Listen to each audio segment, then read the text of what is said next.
Bonjour et bienvenue sur l'émission Les Pierres racontent.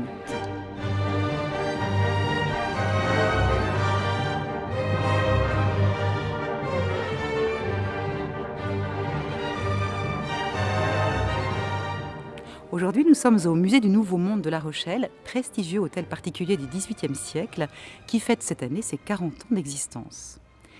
Quelques années plus tôt, cette demeure, alors propriété de la famille Fleuriot, fut choisie par la ville de La Rochelle pour faire mémoire des liens unissant cette dernière au continent américain.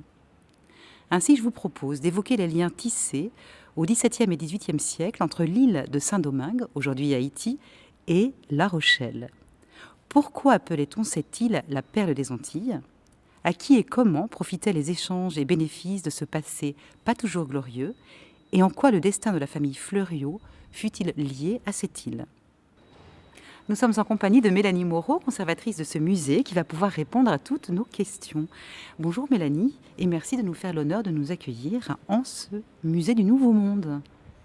Bonjour Valérie, merci à vous de venir partager cette visite avec moi. J'espère que cela donnera envie à vos visiteurs de venir voir le musée. Nous nous tenons dans la cour d'honneur de cette grande demeure très caractéristique des hôtels particuliers du XVIIIe siècle rochelais, le plan étant nu avec un pavillon central et les fenêtres sont très étroites et légèrement cintrées de type Louis XV. On date cette partie des années 1750, mais Monsieur Fleuriot n'était pas encore de retour à La Rochelle. À qui appartenait cet hôtel particulier auparavant, Mélanie ? L'hôtel a été construit par Regnault de Beaulieu.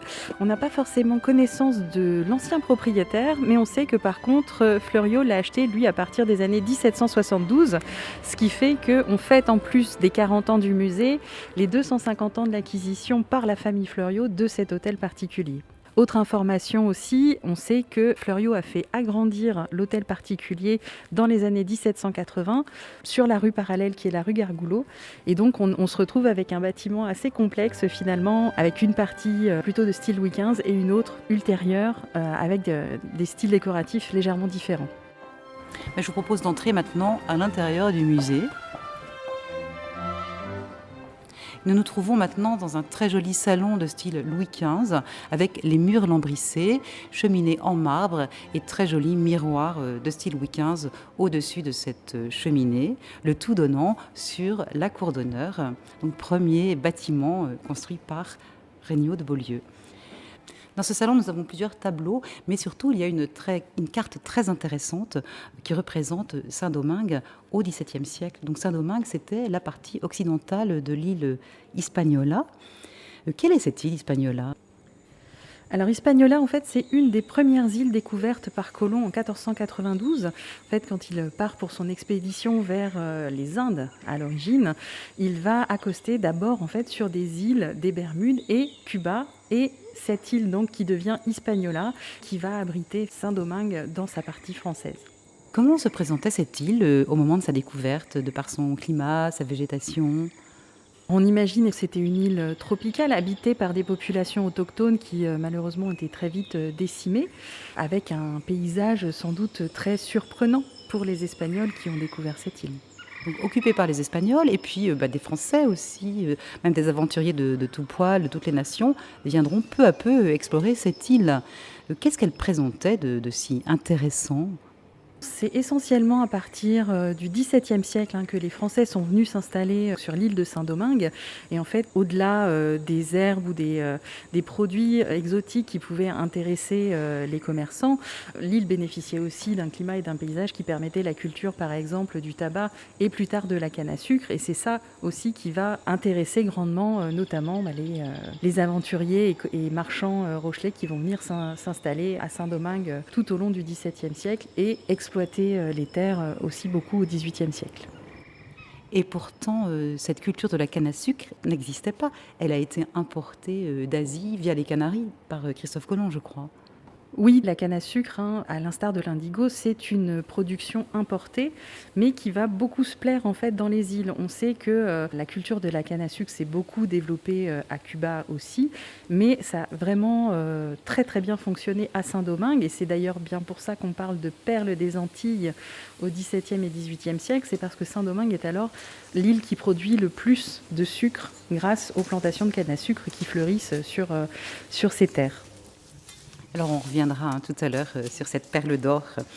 Mais j'ai ouï dire que les Rochelais, ils étaient très précoces dans leur arrivée à Saint-Domingue, puisque déjà un premier bateau négrier, même le premier bateau négrier, aurait été envoyé à la fin du XVIe siècle, en 1595. Les premières traversées ont lieu assez tôt. C'est vraiment au XVIIe siècle que ça s'épanouit, et au XVIIIe siècle. Comme je vous disais, c'est vraiment au XVIIe siècle que les grandes familles rochelaises vont commencer à s'implanter en fait sur l'île et à instaurer des circuits commerciaux. À la fin du XVIIe siècle, cette île appartenant à l'Espagne sera en partie cédée aux Français. Est-ce que vous savez dans quelles circonstances ?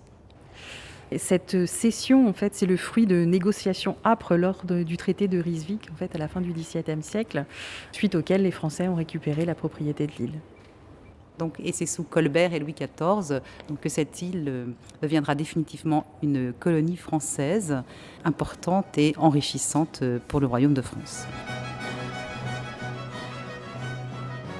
Oui, à côté de cette carte de Saint-Domingue figure aussi une reproduction du tableau de Monsieur Fleuriot, le propriétaire de cet hôtel particulier.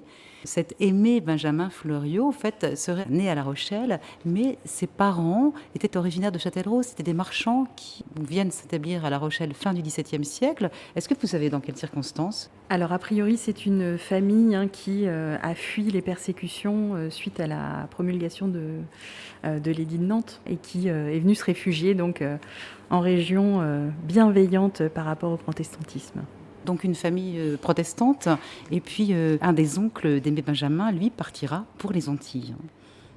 Son oncle s'installe effectivement à Saint-Domingue, et Aimé Benjamin part le rejoindre alors qu'il a 20 ans. Il va passer un certain nombre d'années aux côtés de son oncle, avec qui il travaille et dont il hérite en fait en 1743. Et c'est à partir de ce moment en fait qu'il va développer sa plantation de Bellevue, et qu'il va notamment faire fructifier ses gains jusqu'à s'enrichir et pouvoir rentrer ensuite à La Rochelle en 1755. Alors, face à nous se trouve ce magnifique tableau de Vernet, enfin cette reproduction du tableau de Vernet peint en 1762. Donc La Rochelle est devenue port colonial à cette époque-là. Et qu'est-ce que nous voyons sur ce tableau ? En fait, toutes sortes de marchandises, du tabac dont vous parliez tout à l'heure, Mélanie, du café, de l'indigo, du sucre probablement, à toutes ces denrées précieuses débarquées sur le port de La Rochelle. Dans quelles circonstances a-t-il été peint ce tableau ? Alors ici, le tableau que nous possédons dans le musée, c'est en fait une copie réalisée par Édouard Pinel au XIXe siècle, qui était alors le premier conservateur du musée des Beaux-Arts, pour l'anecdote. Et donc il réalise cette copie du tableau de Vernet, qui lui avait été commandé par Louis XV en 1753. En fait, Louis XV commande une série des ports français à Joseph Vernet, et ce tableau montrant le port de La Rochelle en 1762 s'inscrit en fait dans cette série. L'original est actuellement conservé au musée de la Marine à Paris. Et nous, on a la chance d'en avoir une copie très fidèle, donc réalisée par Pinel au XIXe siècle. Je vous invite maintenant à emprunter l'escalier pour accéder à la partie nord et Louis XVI de cet hôtel particulier. Ce magnifique escalier en fer forgé et en pierre nous permet d'accéder à une enfilade de plusieurs salons. Nous sommes dans celui du milieu, lui de style Louis XVI, avec ses fenêtres plein cintre, très sobres. Les décors sont vraiment style Louis XVI, avec des lignes très strictes et un décor très simple. Alors, nous sommes surtout attirés par ce magnifique objet, cette arme qu'on dit d'apparat, en plein milieu de la pièce, et qui est donc de style Louis XVI, avec son manche en argent massif. Et puis sur cette grande lame, nous pouvons lire le juste Andris, Macaque et Mafouque. Alors qui est cette personne ? Andris Makai Mafuk, le juste de Kabinde, c'est en fait à la fois le premier ministre et le courtier royal dans le commerce des esclaves pour le royaume de Loango, donc situé dans le nord de l'Angola. C'est un personnage extrêmement important puisque c'est lui en fait qui va interagir avec les capitaines de navires négriers pour répondre à la forte demande qui se développe au XVIIe et XVIIIe siècle sur le besoin en main-d'œuvre et donc en esclaves. Cette pièce en argent massif donc, est particulièrement intéressante parce qu'au-delà d'une forme un peu étonnante que vous avez mentionnée, elle est aussi extrêmement chargée d'histoire. On sait que c'est une pièce qui a été fabriquée à La Rochelle, puisqu'on a le poinçon qui permet d'identifier le lieu de fabrication. On sait qu'elle a été fabriquée aussi à la fin du XVIIIe siècle, vers 1775-1777, puisque là aussi, les poinçons, les lettres de jurande permettent de circonscrire, on va dire, la période de fabrication. Et on retrouve des mentions de ce personnage dans les ouvrages de Louis de Grandpré, notamment, qui évoquent les relations avec certains royaumes africains, et notamment la façon dont les armateurs et les capitaines de navires pouvaient se fournir en esclaves avant de traverser l'Atlantique et d'aller les vendre dans les îles. Ce serait l'armateur Garéché qui aura offert cette arme à ce courtier.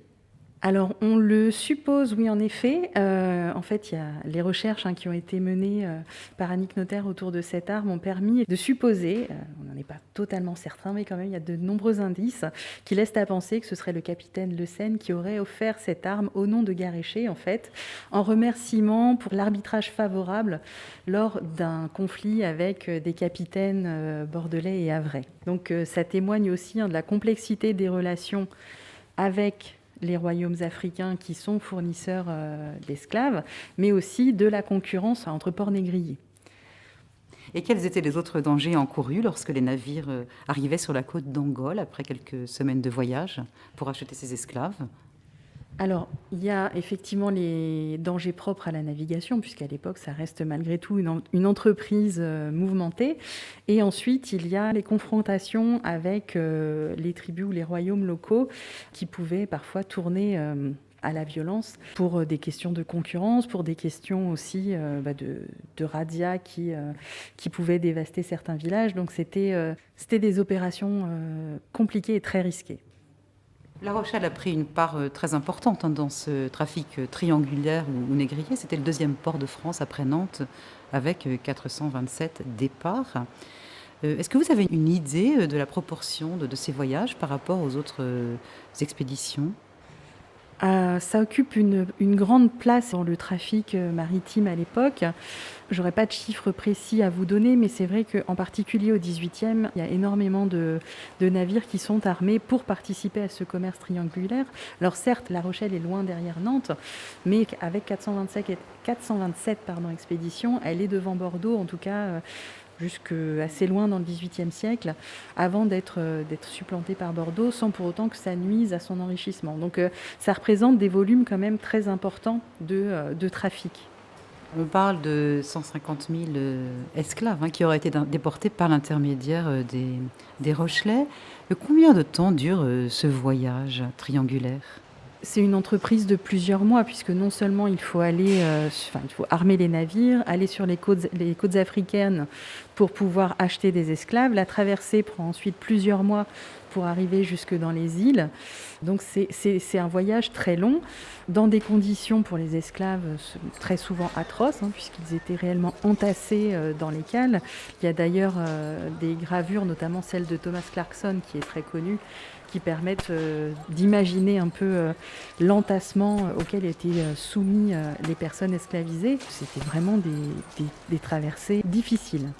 Difficile pour les esclaves, mais aussi à très haut risque pour les équipages. On risquait des épidémies, des suicides, des révoltes aussi. Encore une fois, le commerce triangulaire représente une part de risque importante pour les armateurs et pour les équipages, puisque effectivement, Il y a les difficultés, on va dire, habituelles comme le scorbut, les épidémies, ce genre de choses. Mais un des risques majeurs dans le cadre du commerce triangulaire, c'était la révolte potentielle des esclaves qui pouvait amener à la ruine totale de l'expédition. Du coup, c'est aussi pour ça que les conditions de voyage des esclaves étaient extrêmement difficiles, puisque l'idée, c'était bien de limiter tout mouvement de liberté, toute velléité des rébellions, en séparant les hommes des femmes, en les autorisant à prendre l'air sur le pont seulement pendant quelques minutes dans la journée. Tout était fait vraiment pour les contraindre et on ne les traite absolument pas comme des êtres humains. On peut dire que ce commerce était hasardeux et en même temps très lucratif. En cas de succès, on comprend pourquoi beaucoup de négociants et d'armateurs s'y sont intéressés. Je pense que nous aurons aussi pas mal de réponses dans le salon suivant.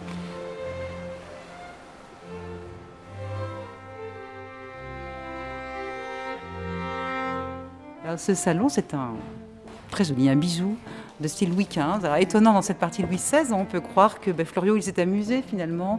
Il a retrouvé des décorations Louis XV qu'il a installées dans une partie Louis XVI, peut-être par goût, par souci d'économie, nul ne le sait vraiment. Mais nous avons surtout tous ces petits tableaux à la bouchée au-dessus des portes. C'est ça qui est magnifique. Il y a un tableau, je trouve, assez exceptionnel. C'est cette peinture qui représente une sucrerie avec devant un couple d'Indiens. Alors quel est le sens de ce tableau, Mélanie ? Alors ici, il s'agirait en fait d'un décor d'enseigne ou de vitrine qui renvoie au commerce du sucre. Donc le couple d'Indiens renvoie à une représentation assez classique et allégorique des Amériques. Ce qui est plus intéressant, c'est l'arrière-plan qui montre des éléments de production du sucre, de traitement de la canne à sucre, et qui renvoie bien donc à ce commerce extrêmement lucratif à l'époque. Plusieurs dessins sont exposés, notamment sur des plans de la plantation de Aimé Benjamin Fleuriot, et puis aussi une maquette de sa plantation. Benjamin Fleuriot, il est parti, lui, quand il avait 20 ans. Vous disiez tout à l'heure que son père avait fait faillite. Il était propriétaire d'une raffinerie de sucre. Et lui, quand il s'embarque à Saint-Domingue, en fait, quel est son objectif ? Bien sûr, c'est de gagner de l'argent. Finalement, il n'a plus tellement d'avenir devant lui. Mais aussi, c'était de rembourser la dette de son père. Fleuriot donc, part à 20 ans à Saint-Domingue, rejoindre son oncle, avec qui il va travailler donc pendant plusieurs années avant d'hériter de ses biens. Il va notamment faire prospérer sa plantation de Bellevue, sur laquelle il fait travailler plus de 300 esclaves, et qui va lui permettre de s'enrichir suffisamment pour rentrer à La Rochelle, rembourser les dettes de sa famille et, quelques années plus tard, acheter cet hôtel particulier et l'agrandir.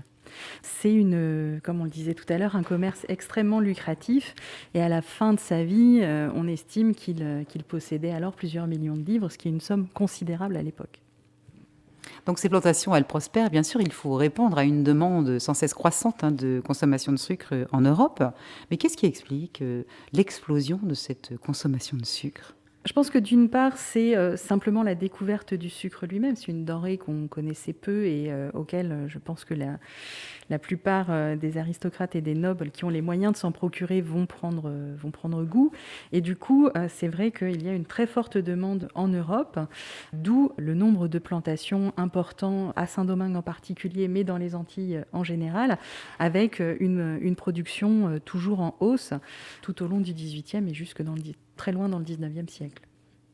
Comment se fait-il que ce soit Saint-Domingue qui va concentrer à elle seule les 3/4 de cette production mondiale de sucre ? Est-ce dû au climat, aux conditions ? Parce qu'il y avait aussi parfois des tremblements de terre, il y avait des inondations, des sécheresses. Le cadre naturel, l'environnement devait sans doute beaucoup faciliter la culture et le travail de la canne à sucre, pardon. Et on peut imaginer aussi que ce qui fait de Saint-Domingue une force majeure dans la production de canne à sucre, c'est le grand nombre de négociations et de plantations qui sont développées sur l'île, en fait, où on en voit plus que dans les autres îles. Et du coup, avec notamment aussi énormément d'esclaves qui sont amenés pour travailler sur ces plantations, à certains moments, la population population des esclaves est sans doute au moins 4 à 5 fois plus importante que la population blanche ou mulâtre. Donc ça représente une force de travail extrêmement importante qui est utilisée sur ces plantations et qui va permettre donc de produire des quantités très importantes de sucre de canne. Alors, il y a une pièce tout à fait exceptionnelle dans ce musée, c'est ce saladier aux esclaves en porcelaine de Nevers. Dans quelles circonstances a pu être commandé ou réalisé un tel saladier ? Donc on est sur une pièce qui renvoie à ce travail colonial commandé par certainement un propriétaire terrien. En nous retournant, nous découvrons une collection de jetons, enfin de pièces de monnaie. On appelle ça des jetons d'habitation. C'est quelque chose de très rare, je crois. En fait, ça, ce sont des jetons qui nous ont été justement donnés par la famille Fleuriot et qui permettaient en fait aux esclaves à qui ils étaient distribués d'être identifiés comme appartenant à la plantation Fleuriot. Ça leur évitait d'être suspectés de marronnage, par exemple, quand ils devaient quitter la propriété. Et ça pouvait aussi éventuellement servir de monnaie au sein de la plantation.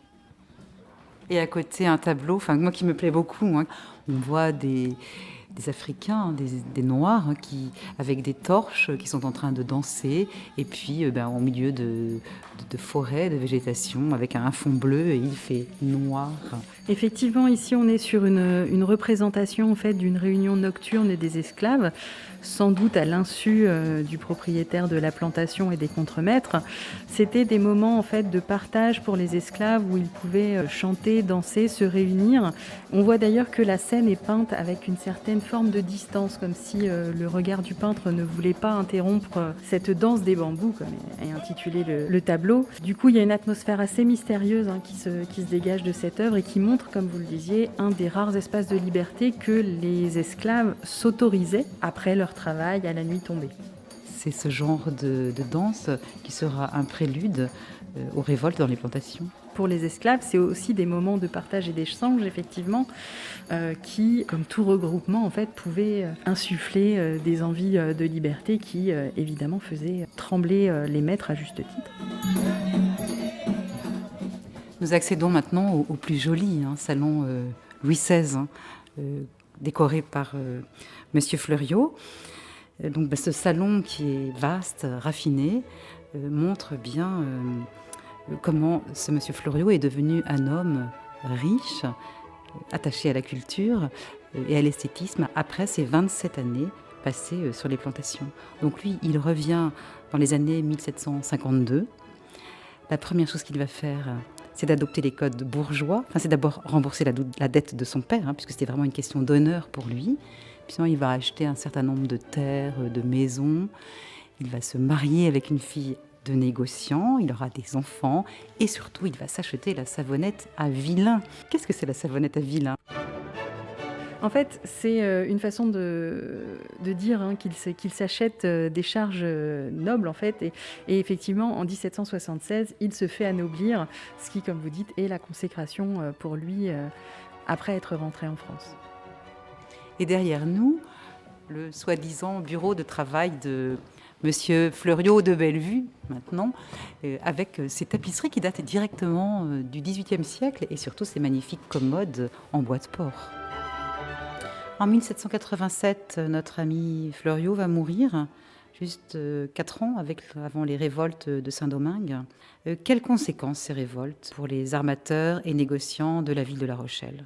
Les conséquences pour les négociants rochelais, c'est effectivement une perte drastique de revenus puisque le commerce va très très nettement décliner à partir de ce moment-là. La traite des esclaves est d'ailleurs interdite au début du 19e et l'esclavage lui-même interdit en 1848 en France. Saint-Domingue est donc devenue une république, la première république noire. La France a accepté cette indépendance, mais au prix d'une certaine somme. Comme je vous disais, les révoltes des esclaves ont conduit, au bout de quelques années, à l'indépendance de l'île, officiellement en 1804, grâce aux actions conjuguées d'abord de Toussaint Louverture, puis de Dessalines, qui va proclamer l'indépendance d'Haïti.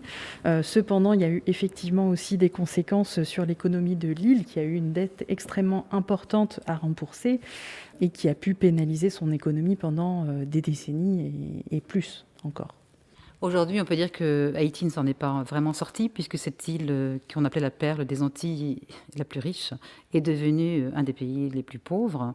Quelles traces ont laissé ces échanges? Est-ce qu'il y a encore des relations entre La Rochelle aujourd'hui et Haïti? Oui, il existe encore des échanges entre La Rochelle et Haïti par le biais d'associations notamment qui œuvrent à la fois pour des actions culturelles ou éducatives ou pour venir en aide aux populations sur place. En conclusion, Mélanie, avec quoi aimeriez-vous que les visiteurs repartent? Après avoir exploré les salles du musée, j'aimerais qu'ils repartent finalement avec pas mal de questions à se poser par rapport à cette histoire qu'ils ont découverte, par rapport à l'actualité que cette histoire a peut-être encore, et comment eux interprètent justement ces différents volets. Et pour l'anniversaire de ce musée 2022, est-ce que vous avez des objectifs? Oui, tout à fait. En fait, on prévoit une programmation spécifique pour les 40 ans du musée, à la fois par le biais d'une exposition consacrée justement à l'histoire de l'hôtel Fleuriot, mais aussi par le biais d'une programmation événementielle avec des ateliers, des conférences, quelques journées festives. Voilà, on est en train de travailler dessus. On espère vous proposer ça dès le mois de mai. Merci Mélanie Moreau. Je rappelle que vous êtes la conservatrice de ce musée du Nouveau Monde de La Rochelle. Merci à vous. C'était Les Pierres racontent avec Philippe à la réalisation. À bientôt.